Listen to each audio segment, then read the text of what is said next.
Hello, this is Let's Talk About Myths, baby. And I'm your host, she who loves Euripides with a fiery passion, particularly having read the Alcestis, Liv. Today I am here, as promised, with more on the Alcestis, including more historical details that are going to blow your mind. Today I spoke with fan favorite guest. You all know and love her from the episode on Persephone from last year. That's right, it's Dr. Ellie Mackin Roberts, who also has a badass TikTok about ancient nerdery. Ages ago, Ellie suggested that she would want to come back on the show to talk about the Alcestis, so when I knew I was going to cover it, I reached out immediately.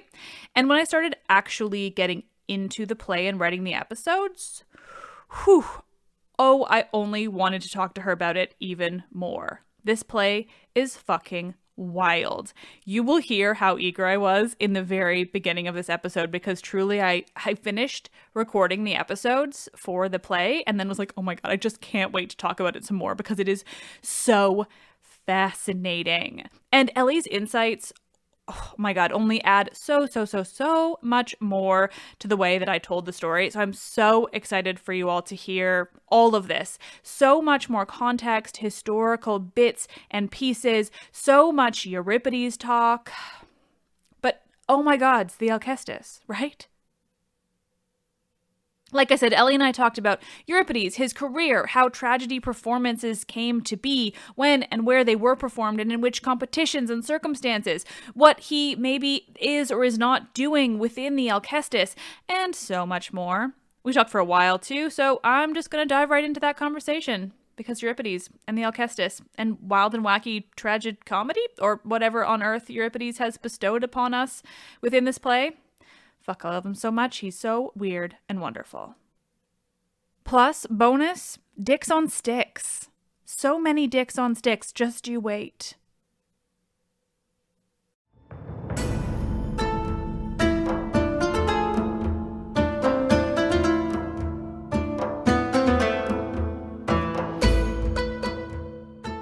Conversations, Schrodinger's Alcestis, theories on the how and why behind Euripides' play, with Dr. Ellie Mackin Roberts.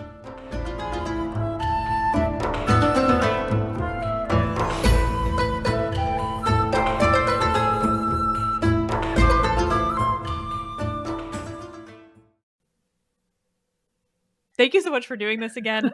I'm so excited. This is like one of the only times I've come into a conversation just being like, I have so many things to both say, but also ask you about. But I'm going to this play. No. So only so just the background on it is that I had never read it. And Awesome. I had just, yes. So awesome. Like I'd never read it. All I knew was it's a Euripides tragedy and it involves a woman dying and Heracles bringing her back from the dead. And that's all I knew. So my brain went like, cool, this is a Euripides tragedy in the vein of Bacchae, Medea, like Phoenician women, like all these different plays that I've covered.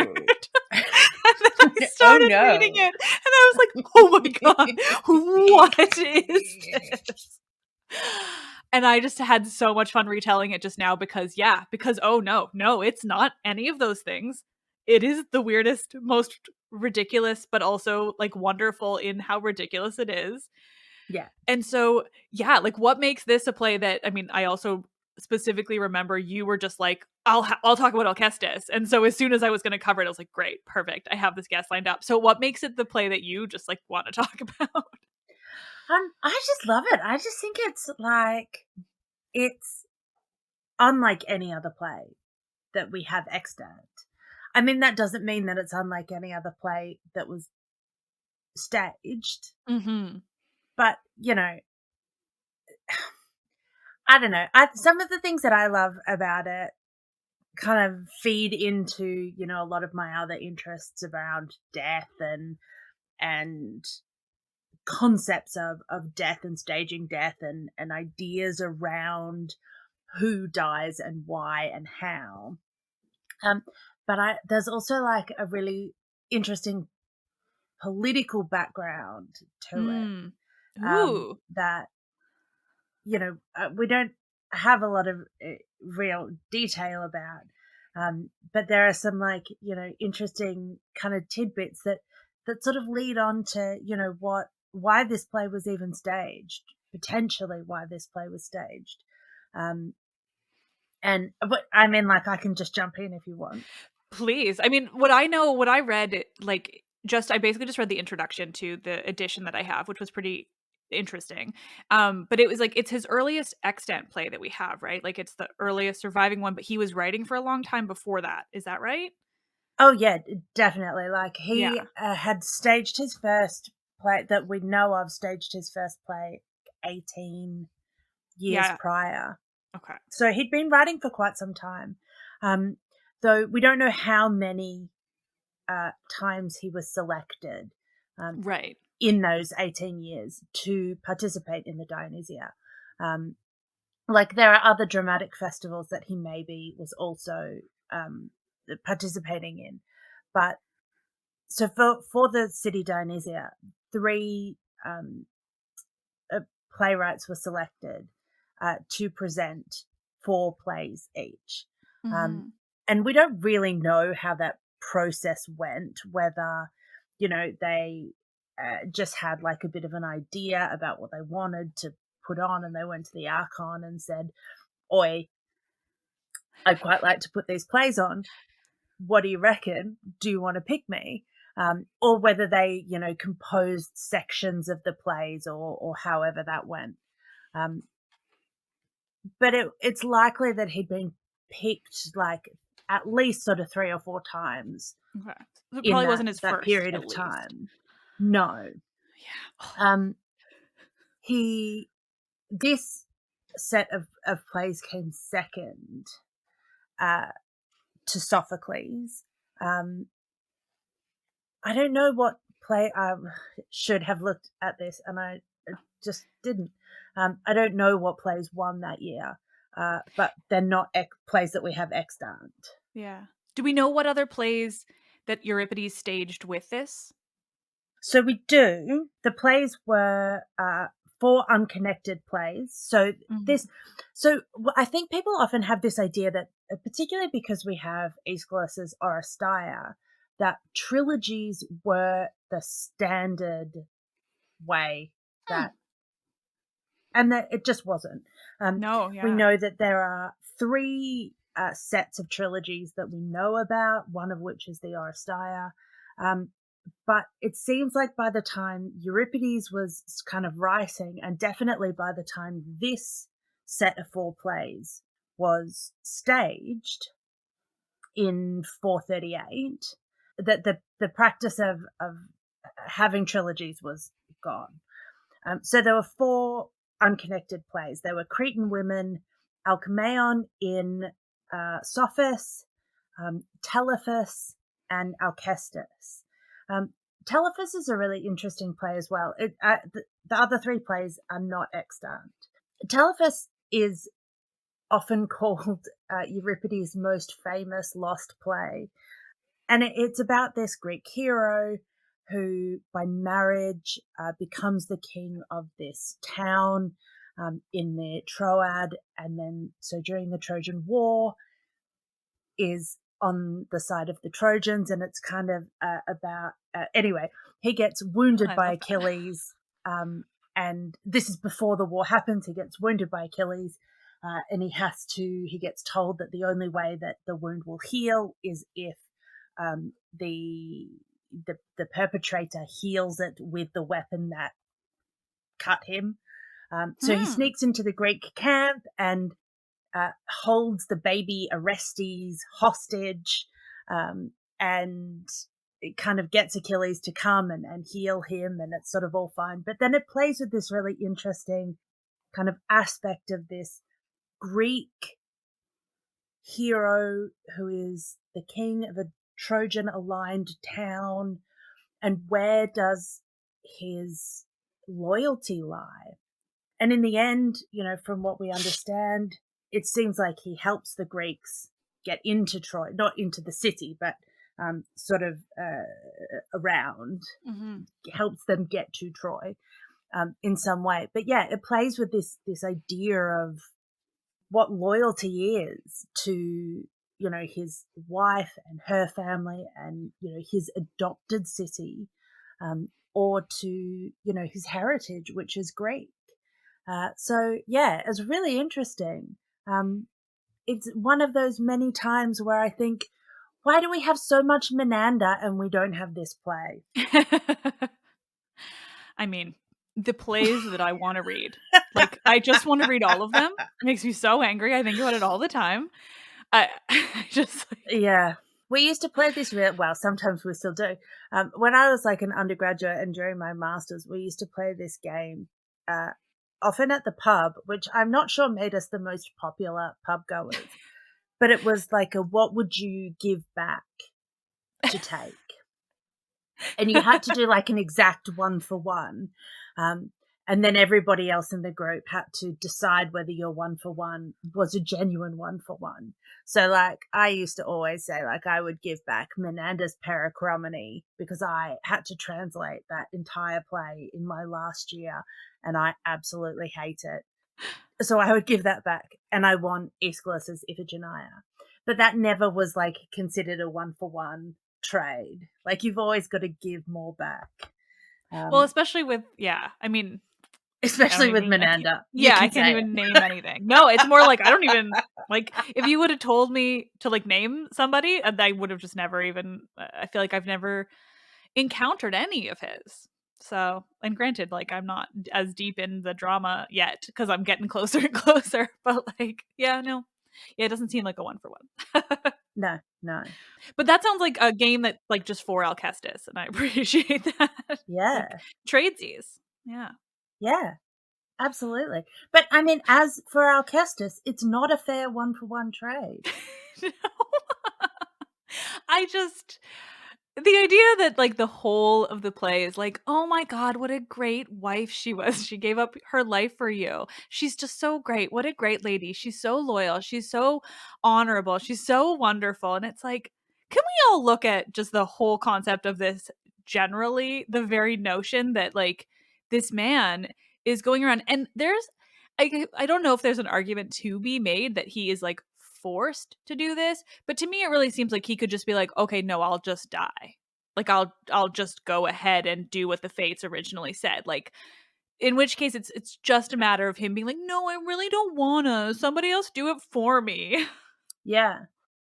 I wrote down this really great quote from an article called Euripides Alcestis, Female Death and Male Tears, which is brilliant, by Segal. And he says this: Admetus's grieving starts out with a load of egotism and selfishness that probably remains too heavy to be lifted by his experience of change. And that to me just like sums up who Admetus is as a person. Like he's very selfish and egotistical. And in a lot of ways, I think, I definitely am very hard on him as a person. I don't like him. And I think a lot of people are very hard on him. But he's not tragically flawed. Like he's just a very, like he's flawed in myriad ways, but not tragically flawed. Like he does seem to be trying to do the right thing, to do, a thing which, this God has done this amazing, given him this amazing gift. And it's almost like he sort of doesn't really know what to do with it. But he's just this man who has lived this very incredibly privileged life, who, was given this gift and he just assumed that he would be able to find somebody to to take on this burden for him, and he does, and it's a person that he doesn't want to have to do that.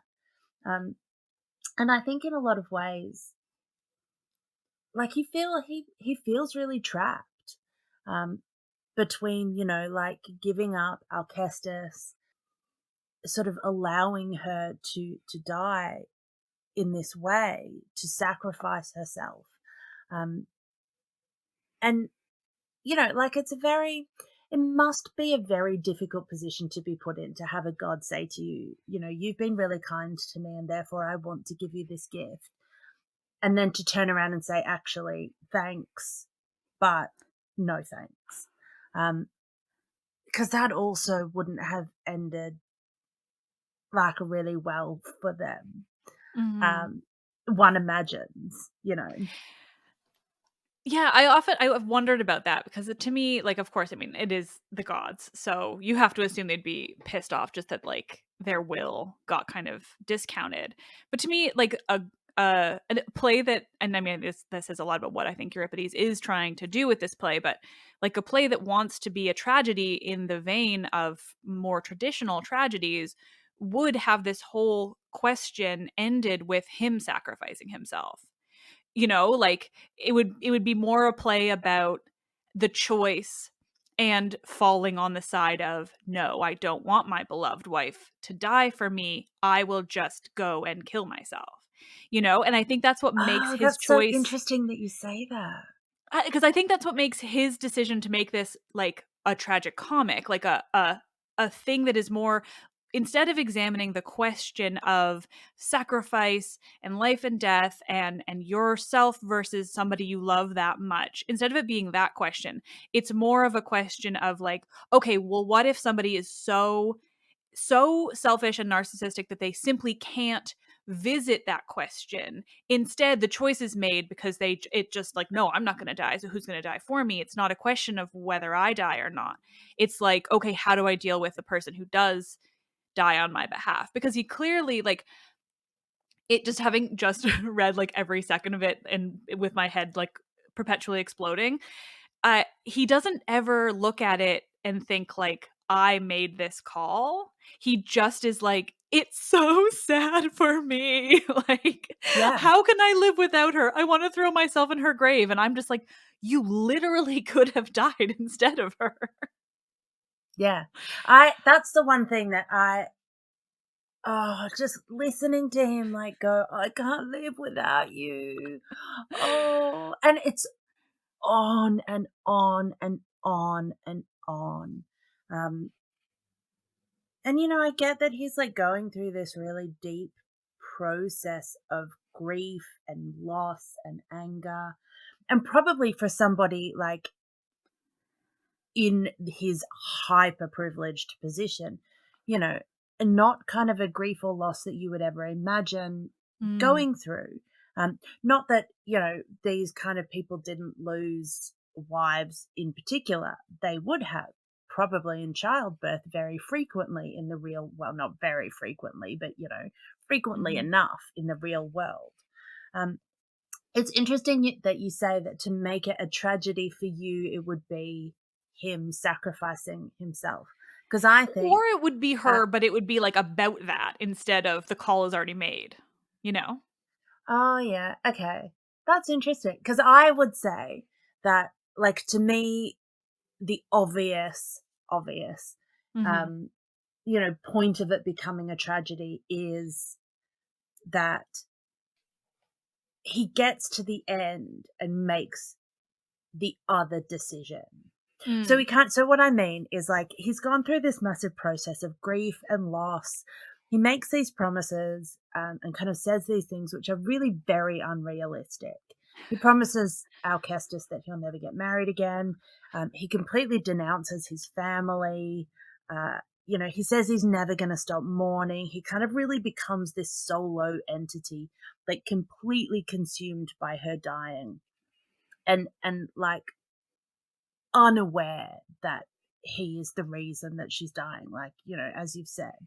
Um, and it's really unbearable.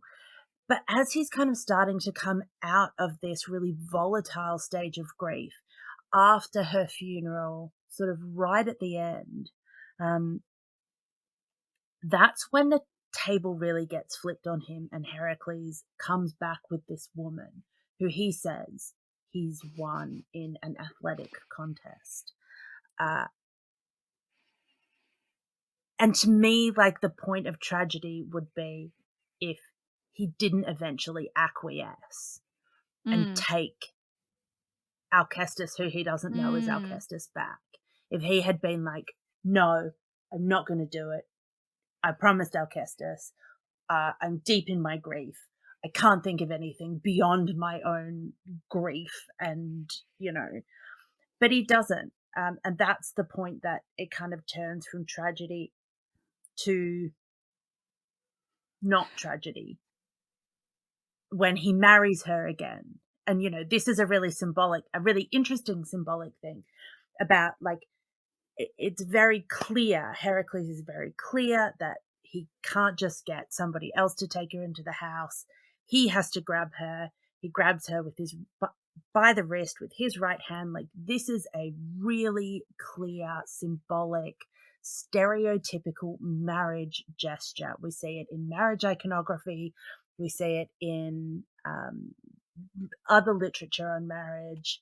Like, this is the point when a man grabs his bride by the wrist. Like, that is the thing that, That's so interesting.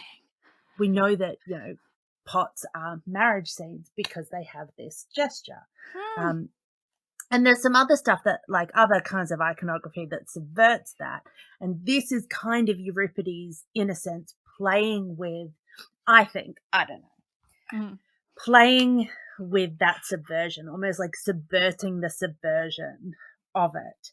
And that's when it becomes kind of when Heracles is like, yeah, this is what's going on, right? She's not going to speak for 3 days until, like, you got to purify her, and then she's not going to speak for 3 days. But then everything will be like back to normal, and it'll be great.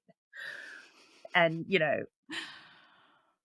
Admetus is like, oh, let's have a party. And then it's all, back to Admetus being like the person who everything works out for all the time, which completely explains his attitude throughout the entire play.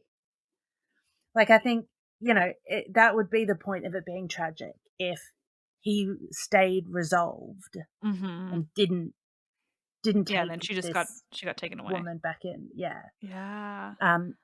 But then for it to be tragic, it would have to be revealed to him that it was Alcestis. In the same way that, like, at the end of Hippolytus, after it's already too late and Hippolytus is going to die, Theseus gets told that actually, like, he was innocent the whole time. And then Theseus has to kind of live with that, which I don't mind because Theseus is a prick.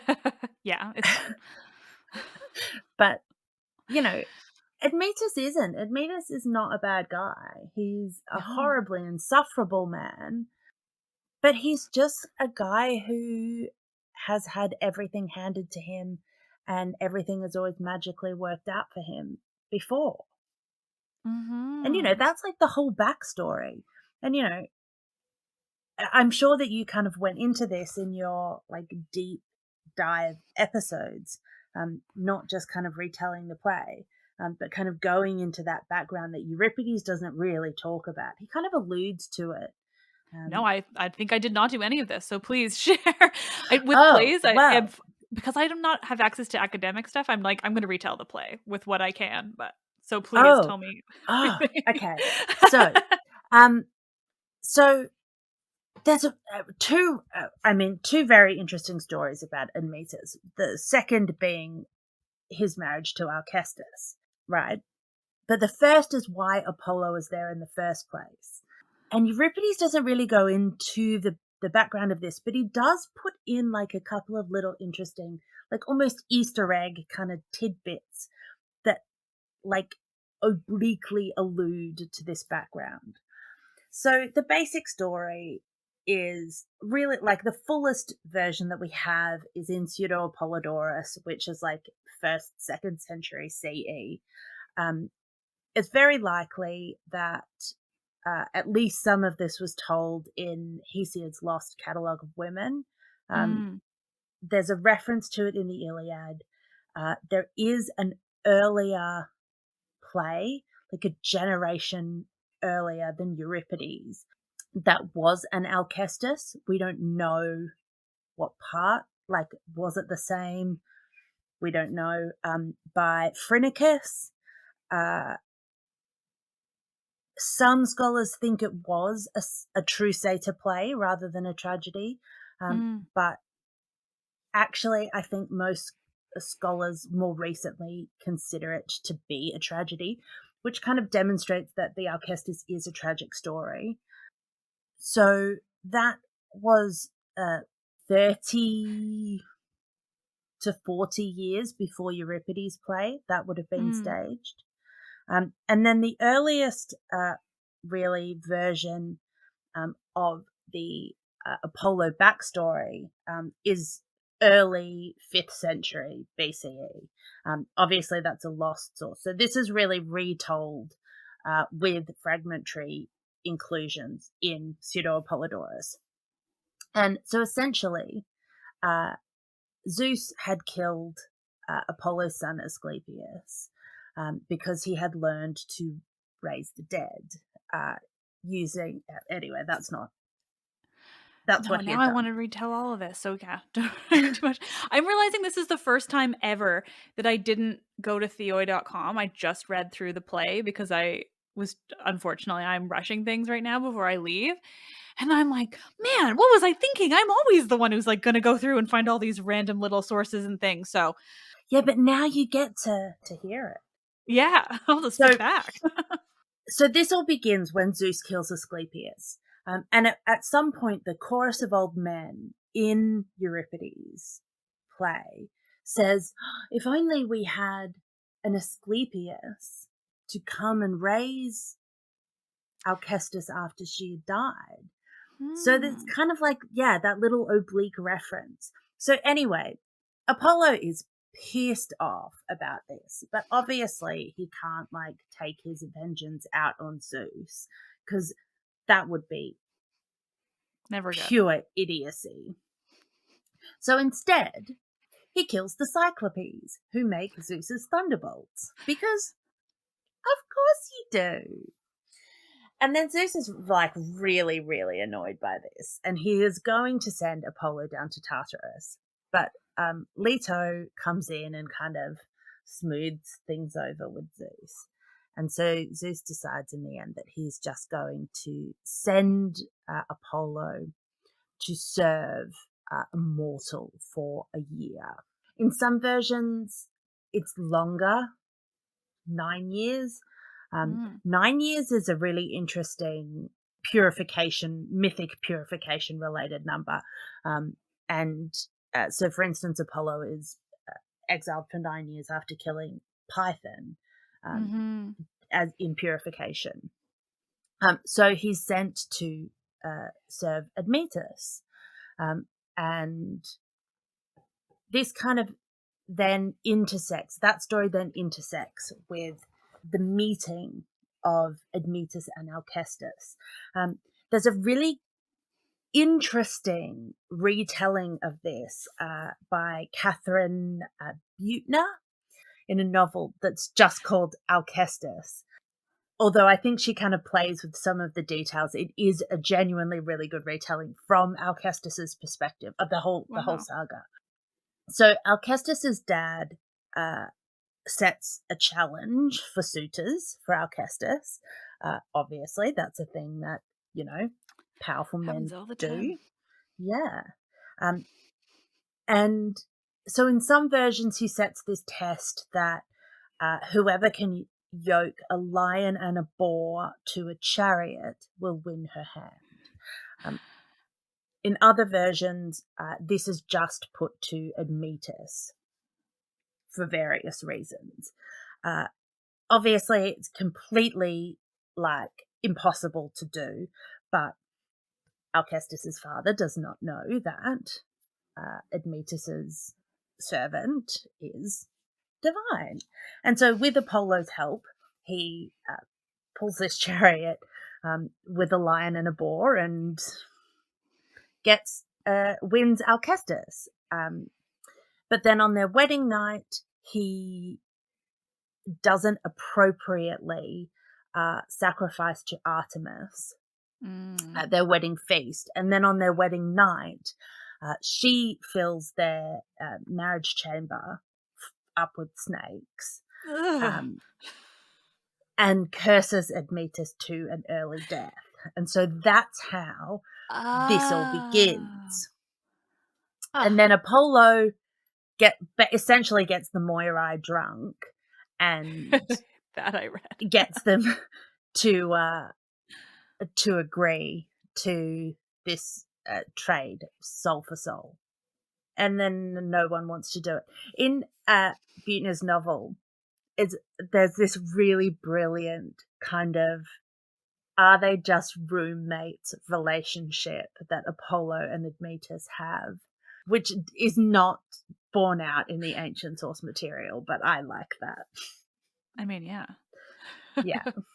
Apollodorus records that there are two different potential endings. The first is the one that Euripides tells, where Heracles fights Thanatos at the graveside. I like the word fights. Yeah, my translation is like, he squeezes him real tight. Yeah, there's it reminds me a lot. Every time I read it, I think of Olympic Greco-Roman wrestling. You know, really like very highly not scripted, because it's not scripted, but you know, that constrained by rules. But then the other version that pseudo Apollodorus records is that she actually dies and Persephone sends her back to Admetus. So that's quite lovely. It is possible that these sort of the two separate myths, like the Apollo punishment going to Admetus and the Alcestis death story, were originally two separate myths. And that they had just kind of been joined together by whether that was because, you know, Apollo served Admetus and Alcestis married Admetus, and maybe originally they were different Admetuses and then got mashed up together, or not. We don't really know. And we don't really know like how much of this background story Euripides' audience would have known. Certainly older members perhaps would have remembered that earlier play, though probably it was long enough ago that they wouldn't remember details, like specific plot points. It seems likely that there were, you know, by the early 5th century, that parts of this story were well known, but we don't really know how much of what Apollodorus relates would have been known in the early 5th century, and then certainly like in the 430s. That's what I found interesting in reading the introduction and stuff, is just like the idea that unlike a lot of like tragedies that we know of, at least, like they wouldn't have been super familiar with the myth at all, and so it would have been a bit more of like a mystery. I do like so the part of the story that I did tell was just whatever is included in the little like prologue that Apollo gives. But that is one of the other things that I found so interesting, is just, I mean, the structure of this play broadly is really interesting. But like just that it starts out with Apollo and then it's like, oh, well, here comes Thanatos, like we're gonna have a little bicker, and then the gods are gone, and then the fact that the gods open the play and then just leave and don't come back is really interesting. Yeah, because usually you do get that kind of like Deus ex machina at the end, well, in Euripides especially, you know. But like, you know, we have like a handful of plays out of hundreds and hundreds of plays. I was reading something like tangentially the other day about Electra, and this, argument that like, oh, Electra must have been a particularly good tragic subject because we have 3 plays about her. But like, we have 2 Alcestises, just because we don't have them extant. We have several Iphigenias. We have like weird tragedies. Actually, my friend sent me a text. Shout out to Kate Cook, who I've been talking about Alcestis with for the last couple of days as I kind of like percolate my thoughts. And she was telling me about this very weird, an insane story where the guy and the snake and the resurrection and some sort of competition about describing a mulberry bush and divination. We don't know anything else about the play except that that's what happens. There's like, wow. So I don't even know a name of it. It's just that's it. No, that's it. And, we have several Niobes. So the idea that, I don't know, it's difficult because on the one hand, we have to work with the corpus that we have, right? Sadly. But on the other hand, we make these sweeping judgments about like, oh, Alcestis is so weird. But is it weird? We don't know. Like, we just don't know how weird it is. The thing that I think is particularly weird about the Alcestis is not actually to do with it. It's to do with the fact that it's not a satyr play, that it's presented in the satyr slot. Yeah, that's one thing I didn't bring it up often because I figured you and I would talk about it because that alone is really interesting. Yeah, so it's like presented in this 4th spot,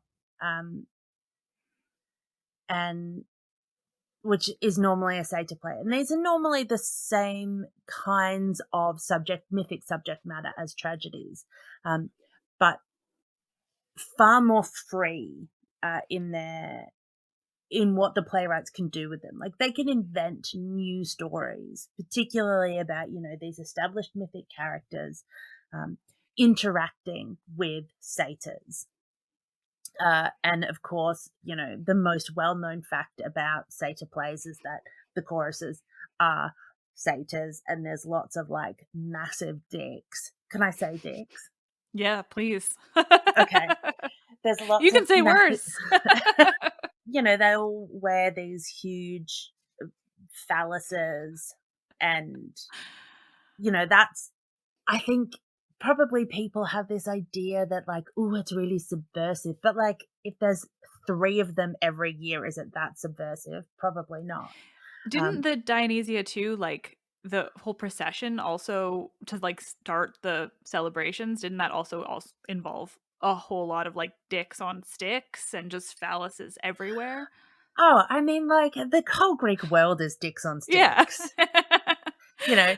They I had a TikTok taken down for breaking community guidelines violations today because I had made another video with just like sort of an excerpt from part of Lysistrata, and someone had commented, "Oh, there's no porn in the age when Lysistrata was written."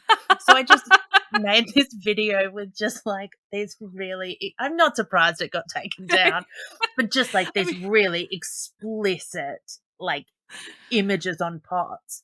I mean, yeah, I was going to say the pottery alone. Like, yeah. like, yeah. I didn't include, but one of my favorite pots is of a woman who is like just dressed nice. She's got like a basket of what appears to be seeds, and she's like sowing them on the ground and growing dicks.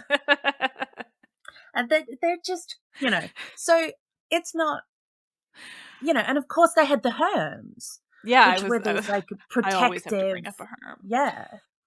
Who doesn't love a slab with a face and a dick?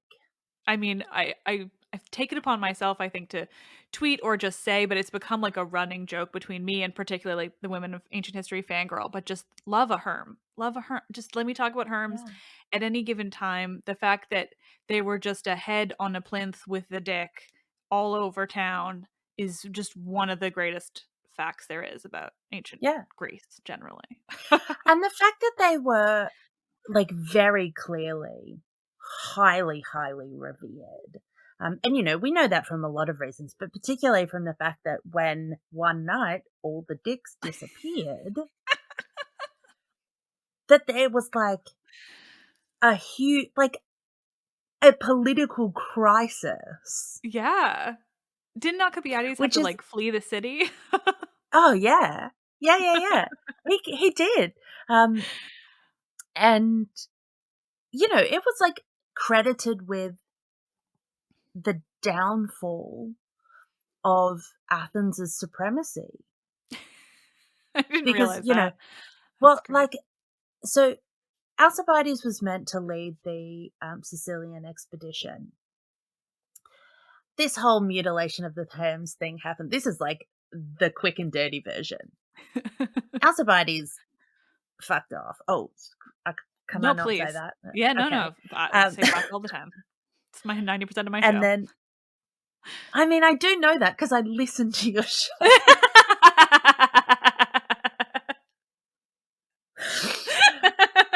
I appreciate you being conscious of it. And yeah, so he's gone. So Nicias takes over the Sicilian expedition, and it is a disaster for the Athenians. This is really like a turning point in the Peloponnesian War for the Athenians. And, you know, like, a lot of people hate Alcibiades, and with good reason.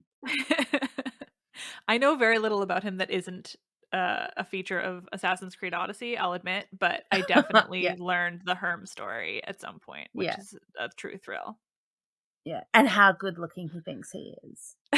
Well, I mean, that is clear from Odyssey. Like, they just have him walking around with no clothes and asking for sex all of the time. It's wonderful. Yeah. He's a man who's got tickets on himself, as my mum would say. How did we get on? I mean, just the Peloponnesian War. Dicks everywhere, basically, but I'm happy to talk about it.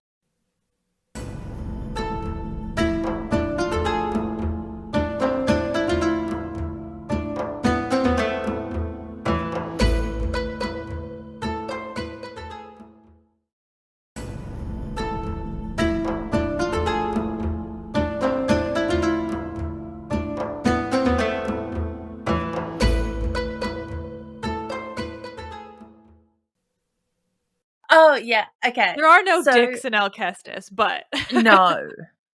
Well, there's Admetus. True. I actually, that's funny you say that, because at one point I think I call Heracles a dick, because the way that his whole discussion with the attendant when he's like, you really should be nicer to me. Like, I'm a guest right now. Like, why aren't you happy? Why aren't you dancing around? Why is everyone so sad? God, like, it's just... I know someone died, but it wasn't someone important. That's the thing about this whole, like, the structure of this play is so interesting because it just bounces so quickly between these moments that I think are certainly meant to be taken, like, at least mostly comedic, because it feels impossible not to. And I tragically don't read ancient Greek, but the translation I'm using is, I mean, it's really, I certainly like it. It's Rachel Kitzinger's. But it's just like, it just is so impossible not to read these bits as funny, because they're so like, I'm going to reveal this thing to the audience that the other person doesn't know, and then the other person's going to find out about it in the most awkward of ways. Yeah. And it's just so, like, overtly wonderful in that way. Like, no. Yeah, my wife, she's kind of living and she's dead. Like, oh yeah, she's Schrodinger's Alcestis. Yeah, yeah. Like, she's living and she's dead. Oh, so it's okay. You're not mourning anyone important. No, some other lady died. It's totally fine. It's fine. Go inside. I've got something to do over here, but you go ahead inside. Yeah, and then he just proceeds to get drunk and get drunk and start singing, doing the thing that, like, hours before had been promised would not happen in that house, but, like, it's Heracles. He's getting drunk. I love that it's very explicit. He is drinking his wine unmixed. Did not even put any water in it. He's an absolute lush. Can you believe it? And yeah, just and then the whole story with the attendant, and then the reveal, and like the really slow reveal of like Heracles has his whole speech about, well, I'm going to teach you about life and death. You only live once. All of us are going to die eventually. You should have some fun. The attendant's like, I mean, like, this is just not really the time, though. Yeah. And then that he's like just immediately like stereotypically Heracles. He's like, yeah. Well, obviously I'm going to go and rescue her. Like, obviously the only solution, for one, also, the attendant finally reveals that it's Alcestis. And Heracles, like, does not say a word. Well, I guess he does say a word to him. At some point, the attendant says something that, like, definitely could use a response. And instead, Heracles is like, no, I'm going to bring her back from the dead. Like, that's my only solution. I was so rude. Obviously, the answer to my rudeness, and a thing I did not know, I was explicitly not told. So, like, it really ultimately is not his fault. Like, he's like, no, I was so rude. The only answer to make up for this is I'm just gonna have to bring her back from the dead. Like, that's it. That's the only possible response. Well, there's actually some really interesting things to say about Heracles's character and like concepts of xenia and philia, like guest friendship and like proper friend friendship. Because, like Heracles is obviously in other Euripides plays and elsewhere, this all or nothing character. Like, he is in for a penny, in for a pound. And I think, like, he is about taking things to their extreme. And this really is taking, that guest bond, that ritualized friendship that Heracles and Admetus have, whether they have like a proper, like a genuine friendship, what we might call a friendship, or not, or whether they just have this ritualized friendship, kind of doesn't matter, because But we know they're not strangers, which is interesting. They're Well, not. yeah. He's not just like rolling up on a stranger's doorstep. Like, they do know each other. Because, it would be kind of weird if you just, well, I guess you're Heracles. Like, maybe you can just roll up to a king's palace. But I feel like and that's the idea of "Oi." Xenia anyway, right? So, like, you can request like a guest host relationship. But Yeah. maybe not. I mean, historically, there's some really interesting, well, not just historically, but literarily, this is a very elite practice. This is not something that normal people would have done. Like, right. And that's what makes it so interesting in the Odyssey, where Odysseus kind of just goes to all these places. He wouldn't, like, you would never, as like a shipwrecked nobody, get into a palace through ritualized friendship. Like, you just wouldn't. It just wouldn't happen. Like, it's a very elite thing. Which, that's also saying something about men who things just magically happen for and are overprivileged and full of themselves. Odysseus? No, never. But, Heracles just takes this to the extreme. And in his mind, I can understand for Heracles as the character how he jumps from, oh my God, I have completely transgressed this ritualized friendship that we have, and now I must bring Alcestis back from the dead. And Heracles is really the only person who would get to that point. Yeah. You can't see even any other hero saying that. Yeah. But then also, like, we know, and the audience knows, that, Heracles does go to the underworld. He goes to get Cerberus. But he hasn't done it yet, right? No. Yeah, okay. Yeah. Because he's getting the mares labor of that he's on. Mm-hmm. Exactly. The man-eating mares. Yeah. So he hasn't got Cerberus yet. He hasn't had to do that yet. So we know, as the audience, and the audience, the ancient audience, would have known that, this is actually something that Heracles is capable of doing and will do, and not very many people are capable of doing this. And, most of the other people who do it fuck it up, like Well, yeah. Theseus. And Orpheus. Like, Yes. yeah, that's what I find so interesting is that, I mean, yeah, Theseus fucks it up, but oh my God. Anyway, we all love that he fucks it up. But like, yeah, nobody really successfully does this. And so the fact that the one successful instance, I mean, first, like, of course it's Heracles, but also that it happens in this way is so entertaining to me. Because, like, for one, he doesn't, like, I always imagined he went to the underworld, but it's like, no, it just happens to be like right after somebody dies, like the god of death is just going to be slurping up some blood so you can catch him there, which Yeah. is magnificent. And so that it happened like that is so interesting. Like, it's so much more comedic, it's so much more simple, but the fact that it's still this like huge feat, like, I mean, I couldn't think of another instance of somebody being successfully brought back from the dead. No. Yeah, and so, yeah, the fact that it happens this way, it's like, what? Like, it's just so much more interesting, and a wrestling match, I mean, granted, I do prefer the translation that's like, he squeezed him real He tight, squeezed and him. he didn't let go. But yeah, I mean, just the fact that that's how it happens, and it works, and I mean, and add to that she doesn't get to speak, even though, like, in terms of the 3-actor rule, she could have spoken. Like, there isn't anyone else on stage that prevents her from speaking. She just doesn't speak. Like, there's just so many really interesting choices being made here. Yeah. And then, so the last thing that she says in the whole play is farewell, when she dies.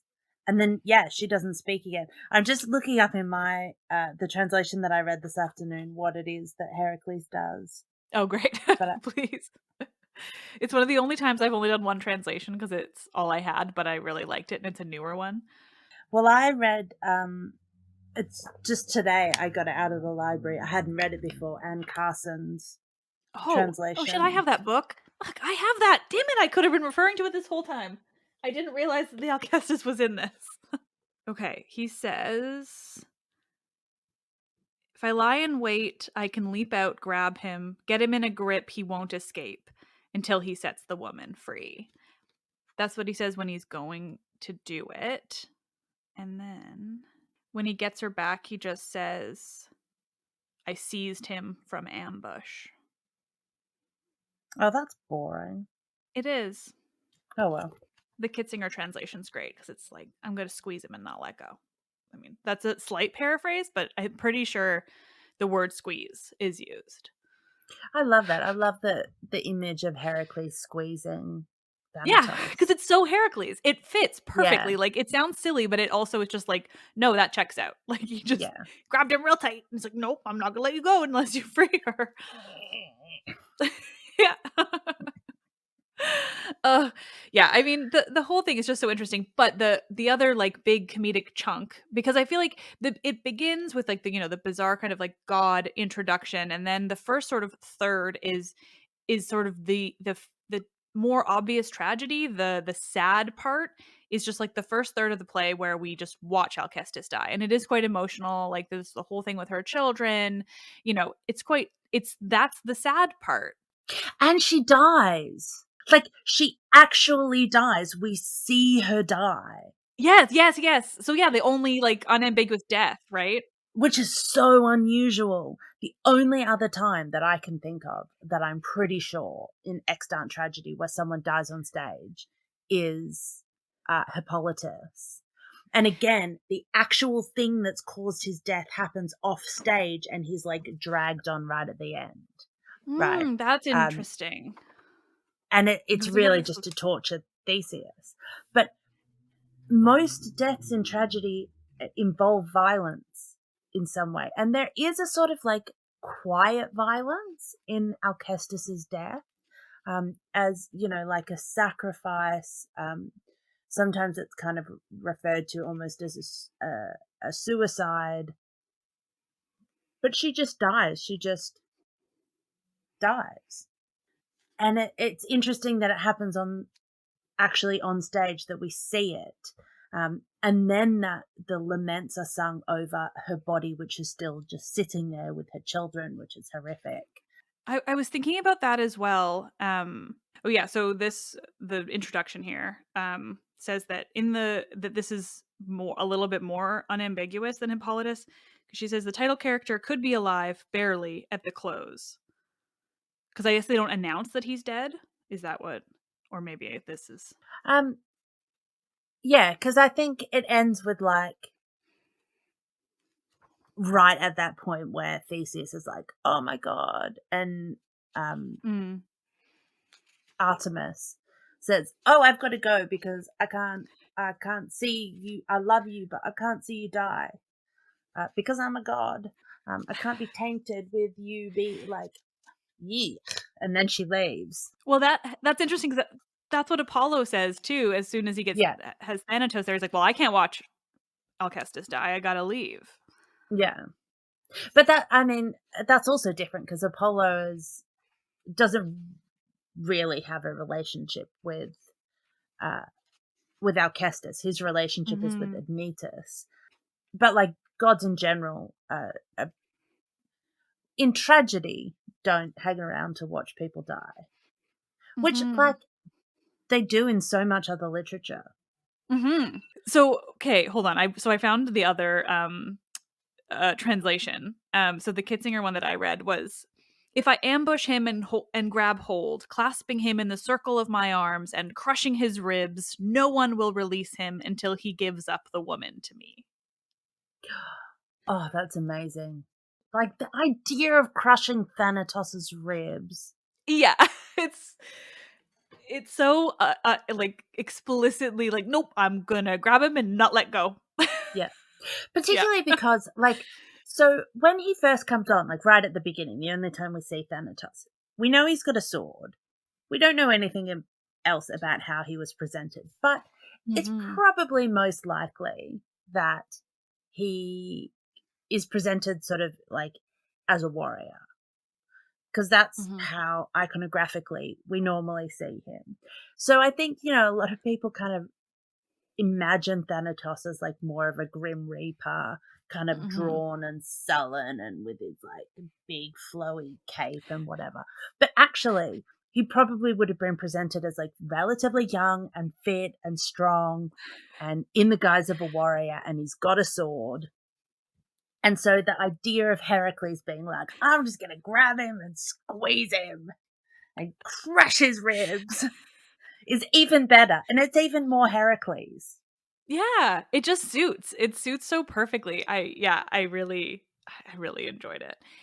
You were talking about the comic interludes. Oh, yeah. Well, the way that it is kind of like separated off. So Alcestis dies. It is very sad. And then it sort of immediately transitions to comedy because Heracles comes on and we have this like, very weird interaction where like we were saying earlier, Admetus specifically is like, she's not dead and she's not dead, and kind of a back and forth like what exactly is going on, but ultimately it's like, no, Heracles, I insist. You stay, come on in. Yeah.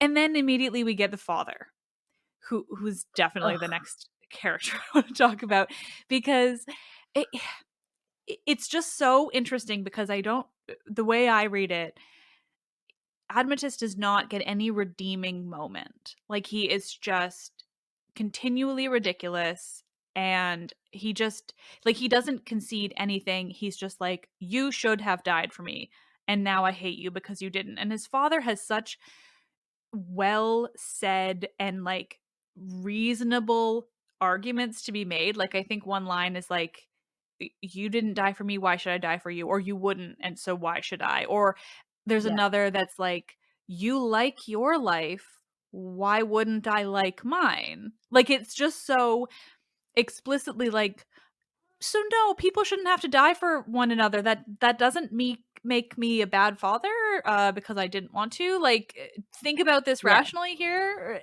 I'm not a bad person, and literally, like, he just has all these deeply rational and reasonable points, and then Admetus is like, no, you should have died for me. There is no other options. I will not listen to anything you say or take any constructive criticisms on how I have handled the situation. That's it. Like, Yeah. And then you can really tell that Fairies just gets completely like exasperated when yeah. he and snaps, and he kind of has that like, are you just gonna like keep marrying people so you never have to die? Like, how Yes. is this gonna work for you? And that kind of is the moment where I think, because then after that, is it after that or before that? I think it's after that that Admetus then kind of goes on his like, well, I don't have any parents. Alcestis is my parents now. Alcestis is my mother and my father. And goes on this like deeply weird cutting himself off from like everything. Uh, and yeah, just has a tantrum. Yeah. At one point, he's like, "You're not even my parents to begin with. Like, I bet you guys stole me from somebody and snuck me into the palace and pretended like I was my mother's son." Like, he's just, it's so over the top. That's, I think, how he starts the conversation. So he really starts it off with a bang of, Yeah. yeah, really just really nice and reasonable guy. It's just, it's so interesting because it is truly like, you are not supposed to, I mean, I think in other points you are supposed to sympathize with him for sure. Like he is sympathetic in other parts of the play, but in this moment, speaking to his father, like, he is not remotely sympathetic at all. He's just so over the top and ridiculous. Yeah. He's, I know I keep saying this, but like he is an overprivileged, posh white man who went to Oxbridge even though he didn't deserve it. Like he is that type, or went to an Ivy even though because his dad made a massive financial contribution to Harvard. You know, he is that person, Mhm. and at every point, his tantrum, at every point of that conversation with his dad, his increasing throwing his toys out the pram tantrum just reinforces that. And you can see almost that like dawning realization where his dad is like, oh my God, I probably did this. Like, yeah. Yeah. It's just like, okay, dude, like, if this is how you're gonna be, like, I'm not gonna deal with you. Like, Yeah. it's so reasonable. It's like, I wouldn't deal with that. No. Yeah. Like, die for yourself. Yeah. Yeah, just like, you can't put everything onto others. Like, you have to take responsibility for like at least one thing in your life. Just like a tiny Yeah. bit of responsibility. Even the chorus seems to try to get him to do that at certain points. Like, they're really on his side throughout, but there's one moment where he's complaining about death and how he didn't die instead of her, which is hilarious. Like, there's so many times where he was like, there's no point in living, I might as well be dead along with her, we'd both be dead. And it's like, that there was an That, no. alternative. Yeah. Like, this never had to be her, let alone both of you. But yeah, at one point the chorus stops him and they're like, you made this decision. You knew what was going on. Like, what exactly are you doing now? Like, what is the point kind of your all of your expositions about this? Because Yeah. it really is like constant. I had to stop myself in even in the episode from just repeatedly like judging him like reciting all of his points. Is like, every time he says something, I just want to scream back, like, you did this. You made Yeah. this decision. This did not happen at random. We would all feel really bad for you if she died for almost any other Other reason. reason. Yeah. Yeah. Like, we really would. You could be narcissistic as hell, but if your wife died because, through some actual tragedy, like, you're going to be a more sympathetic character. But instead, it's like with every complaint, he just gets worse and worse. But because I read this in the moment, it happens to me with most. I think I've covered all of the plays that I have read in the past. So now I'm constantly like reading things for the first time as I write the story. And it almost works better because often there's like reveals that I do accidentally, or like I was writing the first episode of this, and I did find myself sympathizing with Atlantis, and I was pretty explicitly like, I don't think this is going to last, but I'm going to tell you right now that for right now, like as he's with his wife dying, you do feel for him. You know that like yes, he made this decision, and like it's not ideal, and please stop making her into a martyr. It's a real bummer. But at the same time, like you do feel for him. And then the more he talks and the more he reveals about himself, you're like, nope, I don't at all. I'm sick of you. I'm over it. Like, get out Yeah. of here. Because he only ever talks about himself. Yeah. Yeah, and how great she was. Everyone only ever says how great she How was. What a wonderful. good Yeah. and noble wife. A wife who will die for her husband. It's like she's not like Penelope, but I feel like there's such a similar vibe of like the thing that makes you perfect is so unreasonable.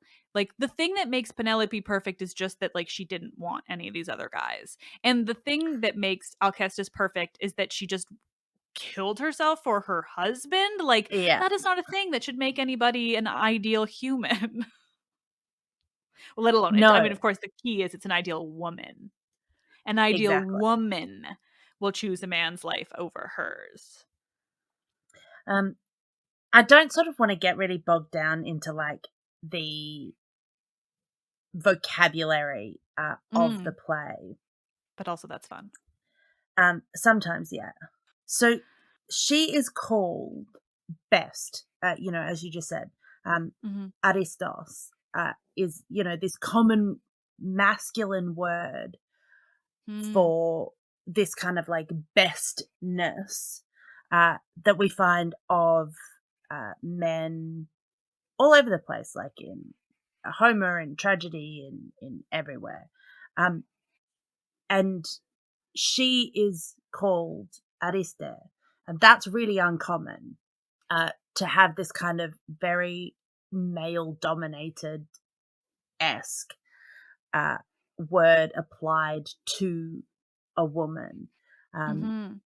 and at one point, and this doesn't like come out, at one point, Admetus refers to her in the masculine. And that doesn't Mm. come through in a translation because we Yeah. don't have, masculine agreements. And it's, a word which wouldn't obviously translate uh, into the masculine. Um, but he does refer to her in that way. I think it's in the section where he's talking to his dad about his now relationship to her now that she's Mm. dead and she was the best.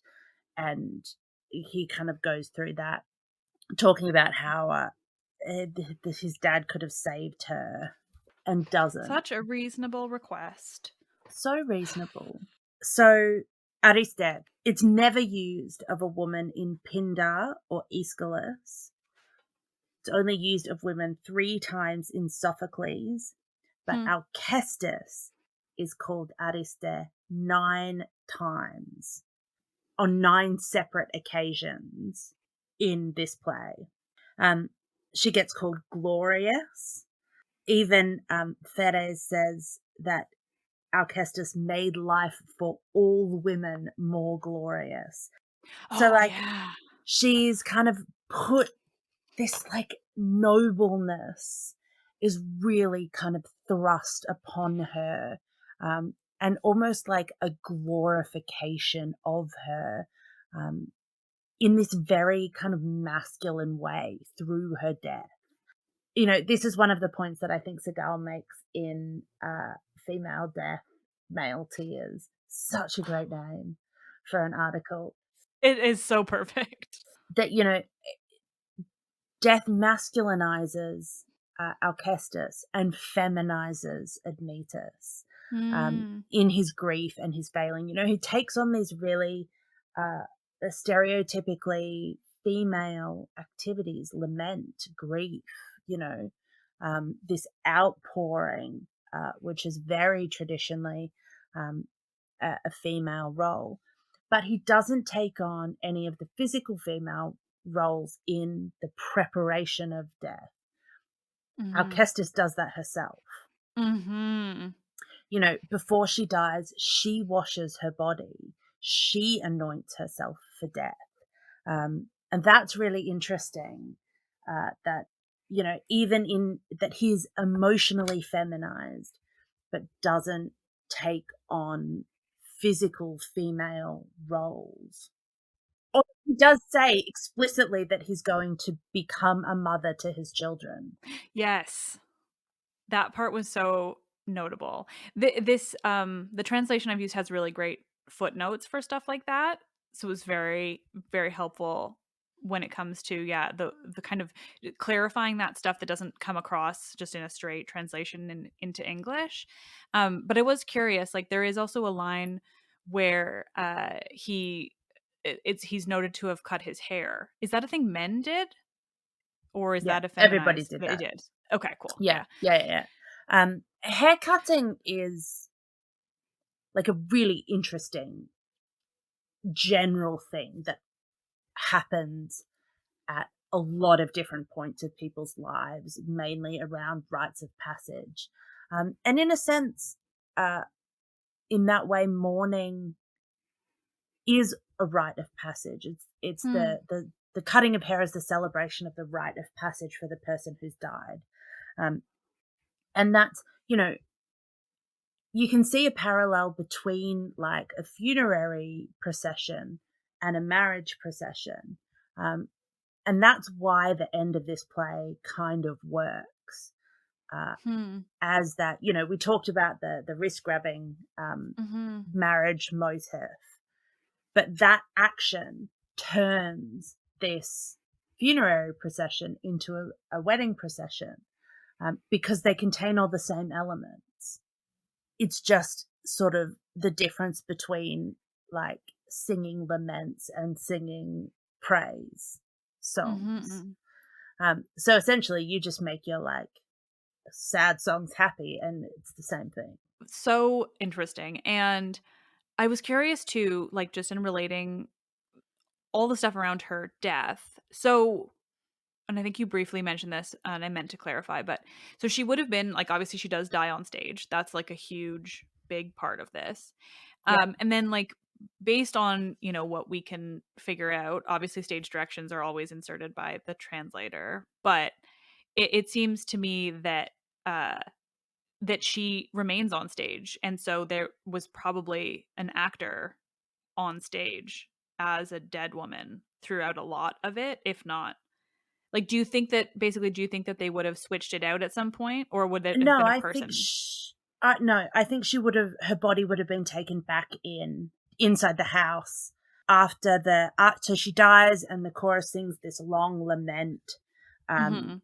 and Admetus proclaims that there's going to be this year of mourning, and then he and the Mhm. children go back inside. I think her body would have been taken back inside at that point, because later the stage is completely cleared twice, Mhm. which is also really unusual. And for that to work, her body has to not be there. Yeah. It's just that before, like, basically, when he comes out to go bury her, that's when he sees his father before he's left. So, like, at least in these stage directions, it has the body coming out with him to go bury her, but maybe that wouldn't necessarily have happened just because it basically that's all to just get to the point of it seems to me that having her body there on stage while he and his father have this like absurd bickering fest. Oh, I think her body comes back out. Yeah, so it would have been there for Yeah. that. Yeah, yeah, That yeah. which just Because, feels so powerful. yeah, they have to kind of, and then they would take it away on their Yeah. funerary procession. Exactly, and then they're gone again and the stage is cleared. Yeah. Yeah, Yeah, 'cause the idea of a father and son having that argument while her body is just it's there just, alongside them yeah, is it's just it adds so much to the absurdity of the whole thing. yeah. Quite a common piece of stage equipment was this kind of Mhm. wheeled platform. Um, Mhm. and they would have just like she probably would have been the actor he would Mhm. have been sitting on that as she, the character, died, and then it just would have been wheeled back in. And Yeah. probably, like I imagine, then she would have come back out, she would have come back out again on the echiclema, but as laid out. So, laid out and shrouded. Right. And, Right. like these days, if you were to stage that, you probably wouldn't even have a real person there. And it, could be likely, we don't know. It could be likely that there wouldn't be a real person. It just would have been like, I don't know, some cushions or whatever. One thing I have to remind myself more and more as I study these plays, because they are so different from myths in that way, is the idea of masks too, and how those would have been used in any given play. And it's something I just want to make sure I like say it more, I guess, in my retellings, because I often forget. Or like it's more, it lives in my head, and so I forget to remind people. But I think it adds so much to imagine that everyone is wearing these masks for their characters. Yeah. There's actually a really also interesting thing here about masks and, perhaps the technical details of Admetus's mask. Ooh. Is it that Admetus's mask at the beginning has long hair and then the mask has shorn hair, cut hair? Or is that something which is then just implied by the audience? Like, to what extent would the masking have also reflected other aspects of the characters that change? Because he couldn't have had cut hair in that first scene because she has not died yet. But then he very clearly does when he comes back out later. So is that something which, and again, like we can hypothesize about this until the cows come home and we'll never know. But, it's an interesting, do we hypothesize that the masks in some way also had or showed hair changing? Well, even just you saying that makes me wonder too, because while she is dying, there are a lot of references made to how she is like kind of already half dead. Like there's a lot of notes about, she's living and she's dead, she is half dead already. So I almost wonder, like, would he have prepared himself already? Like, would his hair have been short already? And that's maybe part of the referencing that they're making to her being living and dead, and even to his character being so prepared for her death because it's happening instead of his, that he's like, she's so half dead already that he's already started mourning. Because there are Yeah. also references, and granted it is after she dies, but like Heracles makes another, like a couple of references too, of like, well, I know your wife's going to die, but like you shouldn't be mourning her until she's actually dead, like when Admetus is pretending that she isn't. And so yeah, it's just, I don't know. It's interesting to just think of how much he and his personality, which we know to be so deeply about his own grief and victimhood in this situation, that like how much would he have prepared in advance for his wife's death? Yeah. Imagine like watching this on stage for the first time. Yeah. I mean, I just like, just even the experience of reading it blew my whole mind. It's one of the only times I've done, and granted it's also because I'm on time constraints, but like where I wrote all 3 episodes of this play in the course of 3 days. And that means like, I mean, obviously reading it, but also like piecing it all out and basically writing like 14 to 15,000 words on this play over the course of 3 days. And I'm Yeah. just kind of like, it was not only like that alone is an interesting experience, but also it just kept surprising me. It just kept getting more and more like absurd in the most like interesting and fascinating. I use those words too often because I'm constantly feeling that, but like it just completely blew my mind and just kept doing it. Like a number of times that I said out loud to nobody in my apartment, like, what is this play? Like, what is it doing? What is going on? Like, I mean, I've read more Euripides than anyone. Granted, it's because we have more, but also because I love him. And even still, I was like, what's happening here? What are you doing? I love wondering. Like, I just want to talk to Euripides so bad. But I think that all the time. Okay, so can I tell you something which is going to blow your mind again? Please. So satyr plays are traditionally much shorter than traditional tragedies. Another question I had. Keep going. Great. And so the audience would perhaps have been expecting this to end around kind of line 900-ish, which is, so there's still just over 200 lines to go. And where people would have expected it to end would be sort of around where Admetus says to Heracles, he has just brought this woman back to her, says, I have won this woman in a contest. Admetus says to him, don't beat me while I'm down. I look on her and see my wife. She makes my heart pound, my tears fall. How bitter grief tastes.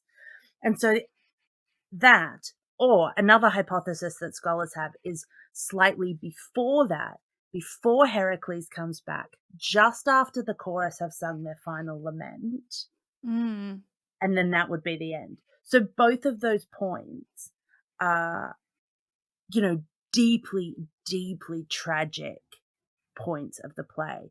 And then it goes on. It takes 100 lines or so for Heracles to convince Admetus to take Alcestis back. And then all of a sudden it's like this resolution that the audience probably wouldn't have been expecting. Like, they would have had this kind of cathartic, grief-filled moment where, one imagines at either of these two, like the lament point or this woman who the audience maybe knows is or has surmised is Alcestis, and Admetus says, no, take her away, I can't do it. And then that's the end. But then it goes on and it's like this lovely happy ending. For who, though? Well, and it's another, that's the third of the play, being when I'm looking at it in all these like weird little comedic chunks, but because the interactions between Heracles and Admetus while he's trying to convince him to take Alcestis is ridiculous. Like, all I can see is Heracles like winking dramatically, or like basically like a nudge, like, hey, like, gotta take this woman. Come on, doesn't like, oh, you already said she looks like your wife. Like, oh no, I promise. Like, I know things. Like, you should take her. Like, it's just so. It's so not serious, I guess. Yeah. And Admetus being so willfully idiotic about it. Yeah. Like, because one of the first things he says is, you look just like my wife. And then he goes on to be like, no, I won't take her. Never. Yeah. And it's like, if someone bought, I mean, like, I guess if he had just died, this would be like quite freaky. But if someone brought my husband to me wearing a veil, I would still know that it's him. You would hope, yeah. Like a veil, she's not completely covered. She's veiled. Because he says she looks like her. Yeah. It's like, she looks just like my wife. Ugh. It's just, Admetus. it's just so beautiful. It's such an incredible play. I'm never going to get over it. It is. So, okay, there's one more thing that I really want to tell you about. Please. Which is not to do with the content of this play as much as it is to do with the context of the play, which I think makes it even more, like, immensely fascinating. Deeply, deeply fascinating. So, I'm excited. As we know, this is presented in the position of a satyr play. But is this Euripides willfully misinterpreting subversively misinterpreting maybe a law, that a new decree that the ecclesia, the assembly, had passed in the previous year, 440-39, under the Archon Morkides, which forbids comic satire. Now, this is probably about actually forbidding directly making fun of well-known politicians, public figures, but because there's a lack of technical language about person-focused satire, making satirical comments about public figures, and because they perhaps didn't want to be like, don't make fun of us, the way that the decree is written is very vague, and so it is just about forbidding comic satire. So, is this the presentation of this play, Euripides presenting a non-satyr play in protest? And is that a part of why this play is so off-tap ridiculous? That it's like a tragedy, a comedy, it's like Heracles being Heracles. It's like it's got everything. So there is also this, like, and we know that Euripides plays with contemporary politics in other ways. Other playwrights do too, but Euripides particularly is very politically engaged in his work. Perhaps even more interestingly, the next year, in 437, a comic playwright, Callias, presented an old comedy, like a comedy, but in that style of old comedy, called Satyrs, which is lost, unfortunately. But what we think it essentially was the satyrs from Euripides' satyr play the year before complaining about the fact that they had just been missed, that they had been missed out of their own play. I love all of that. I know, it's amazing, isn't it? It's just like, interesting generally, like the idea of it as a protest and all of those things, but separately, completely comedically, like just the idea of being like, that's a great comedy idea. Like, where were they? Like when Euripides was writing Alcestis. Yeah. Do we know it's presented because it's not a satyr play, it's genuine comedy, and so that is also quite subversive in its own way. To like put satyrs into a comedy when they're typically reserved for a satyr play. Yeah, but then also that they're like complaining about the fact that they, so it's this kind of very meta, circular. Yes. Like, and in my, headcanon, can we call history things headcanon? I guess we can, right? In my own headcanon hypothesis about this, it's Callias being like intentionally bringing up this political issue so that people don't forget about it, because they, the comic playwrights were the ones who really were constrained by this decree. Right. So is it about like Callias being like, hey, don't forget that we're not allowed to make fun of politicians anymore. And you guys being the audience, you guys like it when we make fun of politicians because, it's hilarious. But then there's also another part of me that's like, this is a play that Callias's play, Satyrs, that is deeply written for one person and one person only, and that is Callias. Yeah. Maybe Euripides. Yeah. So it has an audience of two. And I just love that. But then, I also love that, we, as I said already, we know that Euripides is really politically engaged, and the fact that he's potentially making this protest play about a theatrical decree that doesn't really concern him. Like, it doesn't really have anything to do with the type of plays that he predominantly produces, writes. And so there's also kind of like something really lovely about, that the deeply unselfish nature of writing a political protest, a piece about a political protest piece that has nothing to do with the art that he personally makes. Mm-hmm. And really has very little to do actually with like anything that's politically important. Like I know we can say that, the constraining of the ability to make fun of politicians is damaging to public policies. But in a direct democratic system, maybe it isn't as damaging as it is like when, we have like constraints on the press. But also I think it's like, just to kind of bring it round to, be one of those people who does this.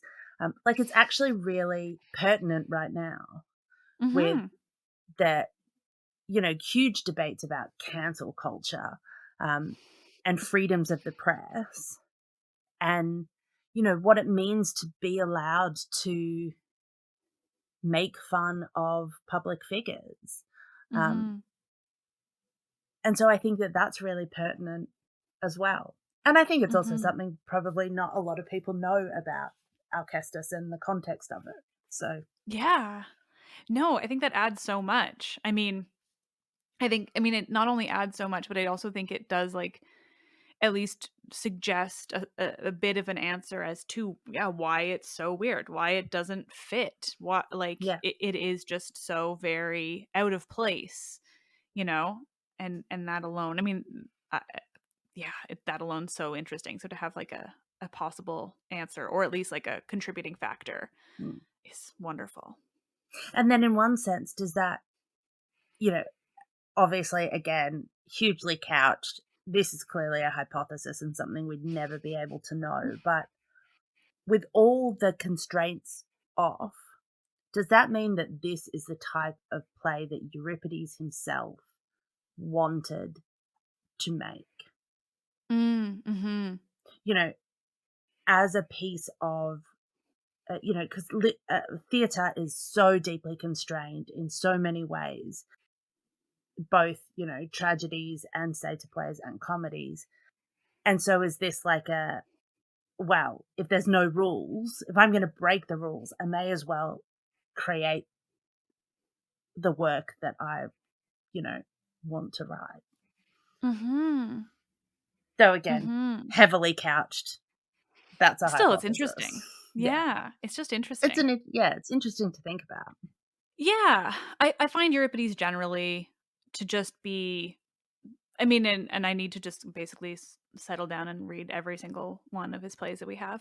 But like his work is just so different in a lot of ways to the others, in a lot of ways that I personally just like enjoy and identify with, but also in a lot of ways that just does make him seem to be more of like a rule breaker, like more interested in like playing with what he's doing, maybe less interested with the actual winning of contests and more interested with what he is saying and how, and like making statements about life and the world through his work.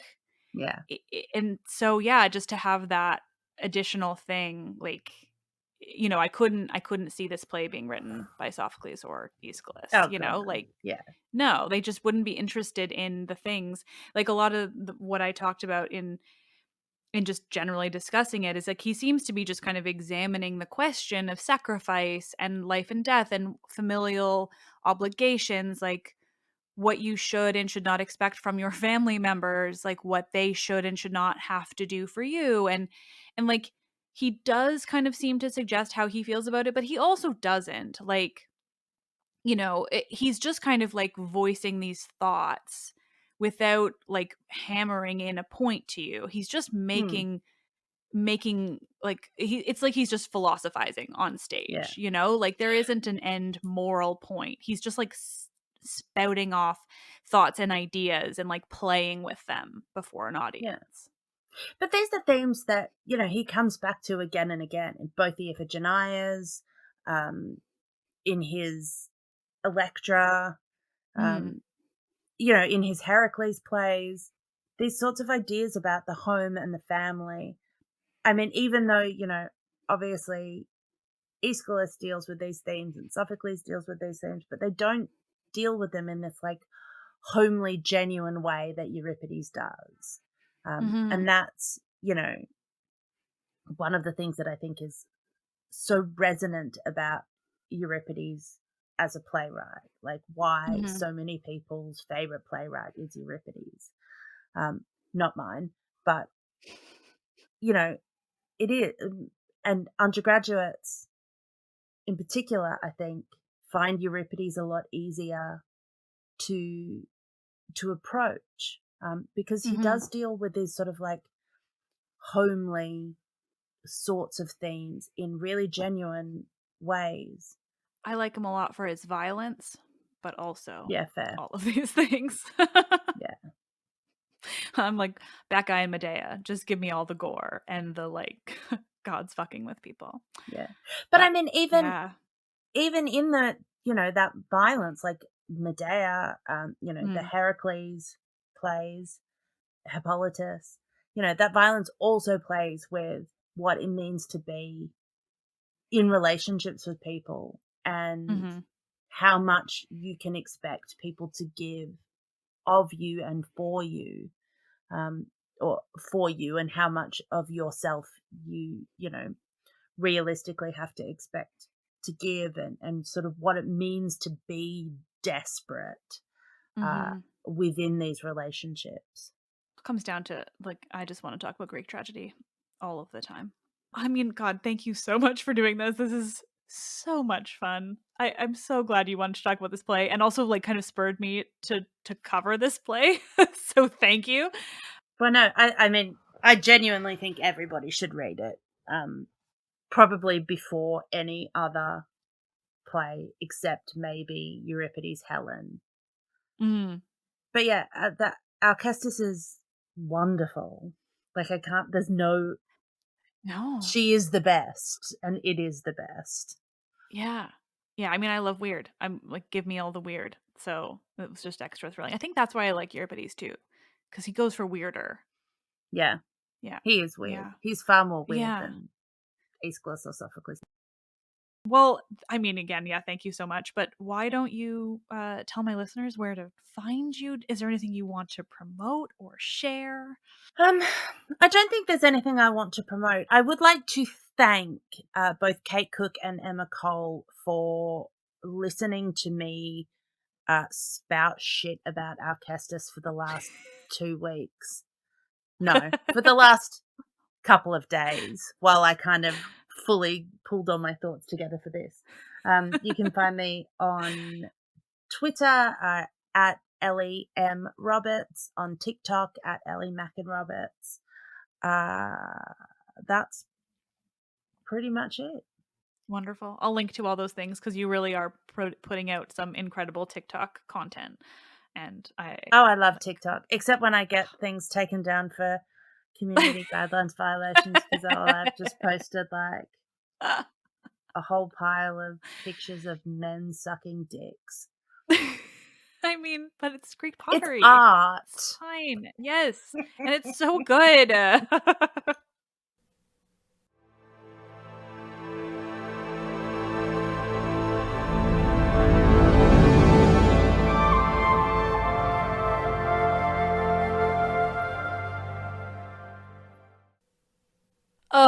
Euripides, am I right? Thank you all so much for listening. As always, it is just so fun. And a huge thank you to Ellie for coming back on the show. And stay tuned because she's going to have more amazing things to share with us in the future. For now, though, make sure you follow her on TikTok for some truly fascinating ancient Greek content. I am such a fan. Frankly, I'm just so thrilled to have learned more about Euripides and Alcestis, but obviously I've always loved Euripides because Medea and Bacchae and so much more, but I'm just becoming more and more interested in him as like a person and in learning about the actual process within these tragedy competitions, like how and why they were staged and how that might have influenced the content of the actual plays themselves. And oh man, did Ellie deliver on that. I learned so much. I wrote so much down. It was so much fun. Fucking Athenian tragedy is so cool. All right, do you think I've yelled about Euripides enough? Never, right? I agree. But it's enough for now, because I am working to create so much more content in advance for you guys so that I can go to Greece and, well, write some cool things that hopefully you'll read one day. Plus, I hope to share lots of content with you over there on my Instagram and Twitter and maybe more. Live Q&As from Greece to come, that is for sure. So stay tuned and follow me if you don't already. It's just Myths Baby everywhere. All right, now I'm talking too much about not Euripides, and that is not acceptable. This is all about him and the brilliance that is the Alcestis. Let's Talk About Myths Baby is written and produced by me, Liv Albert. Michaela Smith is the Hermes to my Olympians. She just is perfect and wonderful and handles so many things for the podcast. Stephanie Foley works to transcribe the podcast for YouTube captions and accessibility. The podcast is hosted and monetized by Acast. Thank you all for listening. It means the whole fucking world to me that you love this show and that you love these conversations and that you love them enough to send me to Greece is truly life goals. You are all the best. I am Liv and I love this shit very much.